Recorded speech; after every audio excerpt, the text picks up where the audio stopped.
ادھورا خواب. آپ سب کے سامنے ایک نظم کی شکل میں ایک ادھورا خواب سنانا چاہتا ہوں کہ وہ میری سوچ کا منظر، وہ میرے خواب کا پہلو.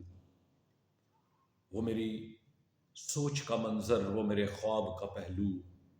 وہ چند سوکھے ہوئے پتے، وہ چند ٹوٹے ہوئے گل، وہ چند بکھری ہوئی یادیں، وہ چند خواب کے پہلو جن میں بکھرے ہوئے گیسو، وہ جھکی ہوئی نظریں، وہ بے امتحان پلکیں، وہ اڑی اڑی سی رنگت، ہونٹوں پہ خشک سالی اور پسینے کی چند بوندیں، جیسے گل کی پنکھڑی پہ شبنم گری ہوئی ہو.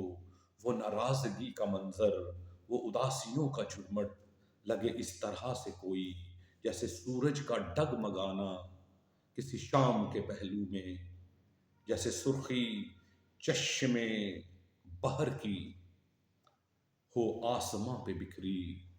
اب وہ یادیں ہی تو ہوگی، اب وہ سوچ ہی تو ہوگی، جیسے آئینے بکھر رہے ہوں، جیسے شمع پگھل رہی ہو، جیسے دن گزر گیا ہو اب رات ہو رہی ہو. وہ اس طرح سے بچھڑا جیسے دن کے پہلوؤں سے کوئی شام چھن گئی ہو، جیسے شعلوں کے ڈھیر پہ کوئی منو ریت دھر گیا ہو، جیسے بادل کی وسعتوں میں خاموشیاں سی چھائیں. وہ میرے سوچ کا منظر، وہ میرے خواب کا پہلو.